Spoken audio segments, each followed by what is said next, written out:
খুব টানে। ওকে, যদি রাজনীতি না করতেন বা এই ইন্ডাস্ট্রিতে না আসতেন, আর কিছু হওয়ার ইচ্ছা ছিল কিনা ক্রিকেটার হওয়ার ছোটবেলা ইচ্ছা থেকে? ছিল, আমি ক্রিকেট খেলতাম। আচ্ছা, এখনো কি লাগতো। খেলা হয়? মাঝে মাঝে দেখেন না কিছু কিছু ভাইরাল হয় মাঝে মাঝে, সেই বল টল মারি 6 মেরে দেয় পিঠে, বা যখন ব্যাটটার ধরি সে আগের রূপে ফিরে যাই।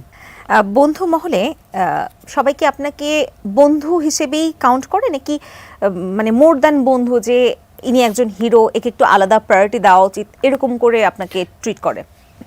সেটাই করে, বন্ধু হিসাবে যদি আলাদা দেওয়া উচিত সেটাই করে। But I don't want do that. আমি সবার সাথে নর্মাল হয়ে মিশে যেতে চাই, ওখানে আমি তারকা খ্যাতি দেখাতে চাই না। বাট ভাবি বন্ধুরা আমাকে অন্যরকম গুরুত্ব দিচ্ছে, অন্যরকম একটু কেয়ার করতেছে, আমার মাঝে ভালোই লাগে। নিজেও মনে হয় যে এটা সবার থেকে তো আলাদাই আমি।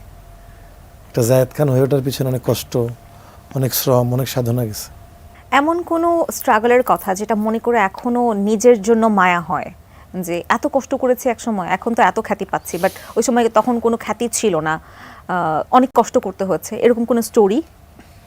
আছে না, এফডিসির গেটে দাঁড়িয়েছিলাম, ঢুকতে পারিনি, দারুণের লাঠি পিটা খেয়েছি, ব্যথা বেতের বাড়িতে, এক দেখতে পাইনি।